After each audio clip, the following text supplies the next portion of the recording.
Una empresa del primo del presidente también utilizó herramientas del artículo 32 de la ley 11.683 para poner al día una deuda impositiva de una de sus empresas. Esta información acaba de conocerse y usted toma conocimiento a través de este primero en C5N que estamos reiterando ahora. Esto que estamos viendo en pantalla es el balance que la propia compañía presenta ante la Comisión Nacional de Valores. Es la página número 69 de ese balance, es el documento que estamos mostrándoles al aire. Y corresponde a las cargas fiscales, a donde se desglosan los impuestos en el total de 97.948.164. Y se aclara al pie que se incluyen deudas fiscales por las causas por las cuales la sociedad con fecha 12 de julio de 2013 junto a ODS Sociedad Anónima, Crea Urban Sociedad Anónima y Cinco Vial Sociedad Anónima presentó ante la Administración Federal de Ingresos Públicos una solicitud de plan especial contemplando los lineamientos del artículo 32 de esta ley mencionada, el 11.683. Mariano Berinzain. Sí, por ahí lo que habría que sacar un poco en limpio, digamos, qué significa esto, ¿no? Dale. Significa que hay una empresa vinculada al grupo Macri, justamente que adoptó el mismo artículo, que es el artículo 32 de la Ley de Procedimientos Tributarios, que ahora se utiliza para cuestionar al grupo Indalo. Es decir, cuando hablamos de esto estamos hablando de que se están tomando distintos parámetros. Por un lado no se está hablando, no se está comentando que hay una empresa del propio, vinculada al propio presidente de la República, que utilizó esta herramienta, que es una herramienta legal que está contemplada en la legislación, para diferir el pago de impuestos. Es muy usual que exista un diferimiento del pago de impuestos, a tal punto que entre el 2010 y el 2015 hubo 1.500 empresas que adoptaron esta modalidad. Y acá lo que tiene que empezarse a analizar es por qué se está poniendo o por qué se está haciendo hincapié en un grupo periodístico o que tiene empresas periodísticas para denostarlas a partir de un artículo que es absolutamente legal. Este es quizás el kit de la cuestión.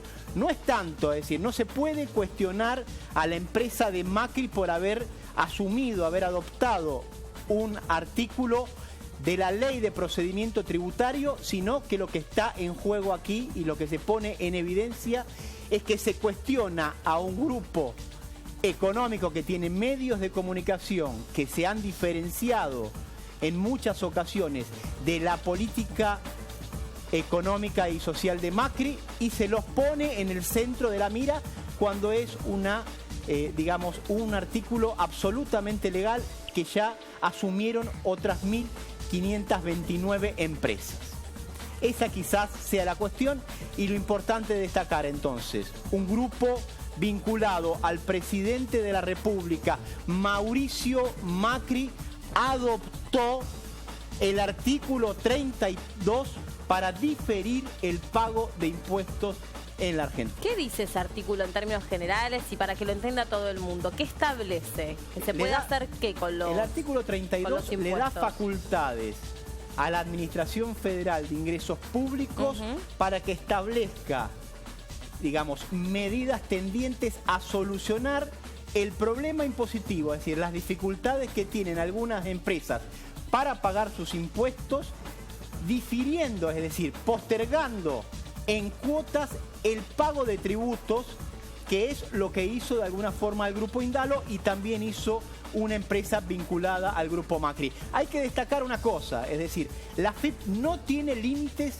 en cuanto a las cuotas que se pueden pagar, no tiene límites en cuanto a los montos que se pueden regularizar en materia impositiva, ni los intereses, con lo cual el monto en sí no está en juego, sino que lo que hay es realmente, digamos, una operatoria absolutamente normal a la cual se plegaron 1.530 empresas en 5 años. Una de esas empresas fue la empresa Indalo o el grupo Indalo, y la otra empresa también es que está involucrada en este tipo de soluciones tributarias, es una empresa de la construcción que está vinculada al presidente de la República. Ahora, Mariano, vos decías que no hay restricción respecto de el monto fijado en digamos, la cantidad de impuestos que se acumulan. Eso es lo que no está descrito. O sea, la AFIP puede decir, esta empresa tiene una deuda determinada, vamos a otorgarles un plan de pago a pedido de la empresa. Lo que tiene que constatar la empresa, que tiene que confirmar, es que está en una situación económica financiera delicada, y eso es lo que constató el Grupo Índalo. Por lo menos así lo hizo saber su titular a través de una nota que apareció publicada en el diario Ámbito Financiero. ¿Qué problemas tiene que enfrentar una empresa para entrar dentro del artículo 32? Y lo que tiene que tener es demostrar que tiene dificultades de orden financiero. Es decir, que de alguna manera el pago de impuestos le va a agravar su situación económica financiera o le va a impedir, digamos, realizar inversiones que son sustantivas para la propia firma. ¿Y hay alguna otra restricción que plantee el artículo? ¿O la AFIP, por ejemplo, tiene digamos, todas las facultades para sentarse a negociar cada una de esas instancias con cada una de las empresas? O sea, hay una mesa que se abre entre la AFIP y los dueños de la empresa.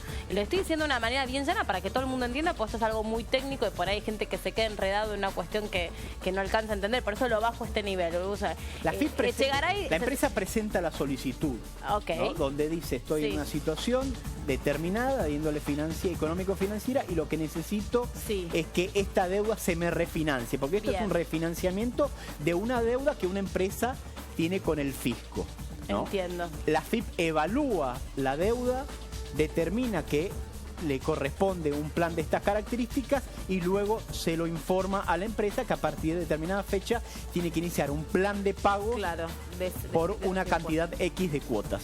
Perfecto.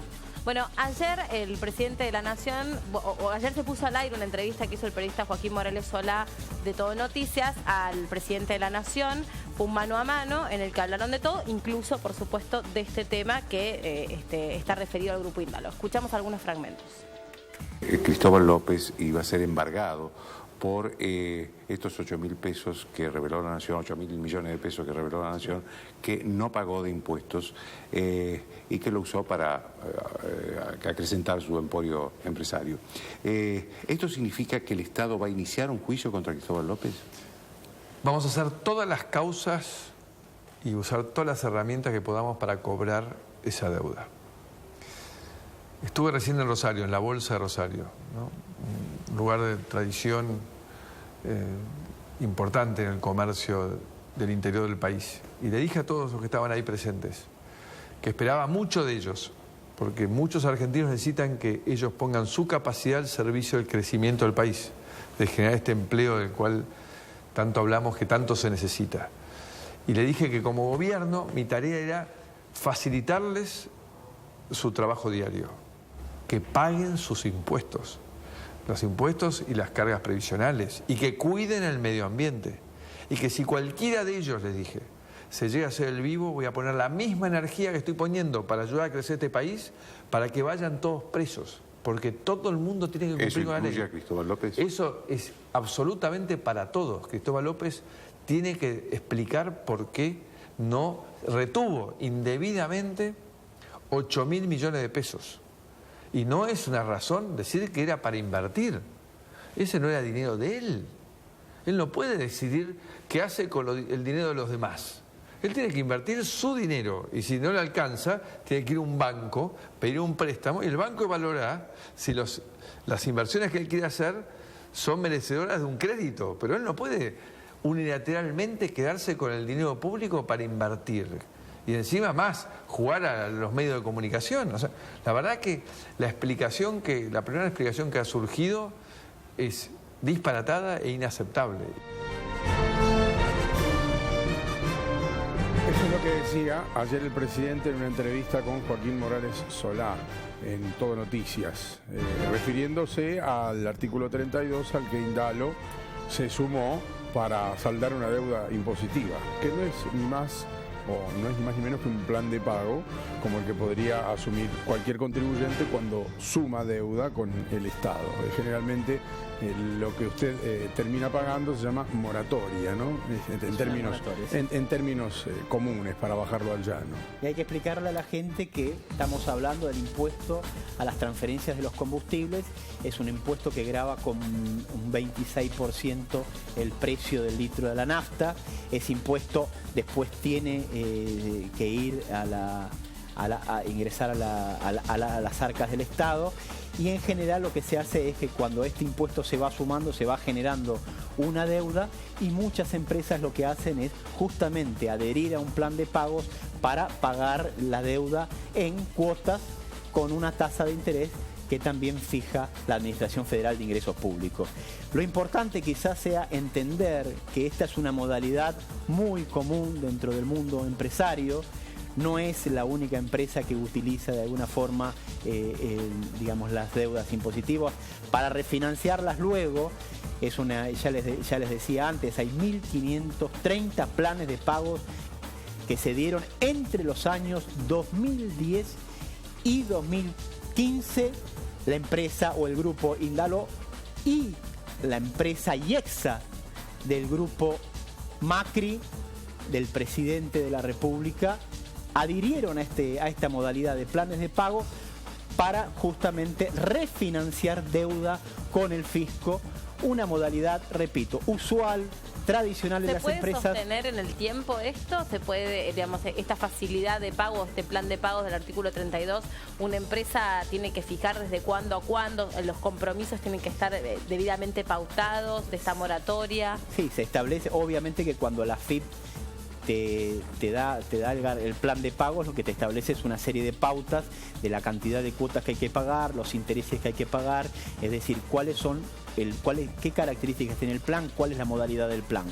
En algunos casos, por ejemplo, en el caso de las deudas previsionales que tienen algunas empresas, generalmente se refinancian sobre la propia moratoria, es decir, muchas empresas lo que hacen es tomar la propia moratoria, no dejarla caer, pero buscar un nuevo plan de pagos para tratar de refinanciarlo de forma más permanente, digamos, ¿no? Pero te estaba tratando de seguir lo que vos explicabas. ¿Le importa a la FIP para decirle, bueno, ok, entras dentro de este plan de facilidades? ¿A qué se dedica? ¿Cuál es el rubro de esa empresa? Para evaluar el riesgo y lo que significa para cada una de esas empresas ese riesgo contraído de no poder pagar los impuestos. No, lo que hay que entender es que estos planes de facilidades de pago justamente se instrumentan más allá del rubro que sea la empresa en cuestión. Son empresas que lo que dicen al fisco es lo siguiente: nosotros tenemos una deuda con usted, la reconocemos, pero no estamos en condiciones de pagarlos porque tenemos que afrontar otros compromisos de urgente necesidad o porque la situación financiera nuestra es muy complicada. Entonces lo que queremos es, recurrimos a la AFIP, donde reconocemos la deuda, pero lo que queremos es un plan de pagos, un plan en cuotas para tratar de resolver esta deuda. ¿Qué es lo que sostiene, qué es lo que asume la AFIP del otro lado? Dice, bueno, la AFIP plantea algo muy pragmático. Esta empresa tiene una deuda con nosotros, con la Administración Federal de Ingresos Públicos. Lo que nosotros queremos es que este dinero ingrese al fisco. Si no lo pueden pagar, nos vamos a quedar sin cobrarlo. Entonces, antes de quedarnos sin cobrar este dinero, lo que hacemos es, le ofrecemos un plan de pago para que justamente sea la propia empresa la que pague la deuda prorrateada, digamos, que la pague mes a mes, ¿no? Sí, se entiende. Y a ver, ¿podemos entender qué son estos documentos que estamos mostrando, que comprenden a la empresa IEXA, esta sociedad anónima que pertenece a Ángelo Calcaterra? ¿Hay alguna información que vos encuentres ahí que es útil de resaltar? Hay que entender que en este caso puntual, la empresa se plegó a esta modalidad de pagos, digamos, de plan de pago en cuotas, y IEXA es una empresa constructora que está vinculada justamente a Ángel Calcaterra, que es un pariente directo del presidente de la Nación, Mauricio Macri. La empresa no cometió absolutamente ningún delito. Tanto es así que lo que se ve aquí es la presentación que hace la empresa ante la Comisión Nacional de Valores, ¿no? No sé si se alcanza a ver, pero la presentación es ante la CNB. Imagínense que si la empresa hubiera cometido un delito, no podría presentarlo ante la Comisión Nacional de Valores, justamente porque es un delito. La empresa solicitó un plan de pagos y cuando tuvo que notificar a la Comisión Nacional de Valores las novedades, lo que dijo es: nosotros nos sometimos a un plan de pago de la AFIP que tiene tales características. Exactamente lo mismo fue lo que hizo el Grupo Indalo, que fue, en determinadas circunstancias, someterse a un plan de pagos justamente para poder cumplir con el pago, valga la redundancia, de una deuda con el fisco de la Nación.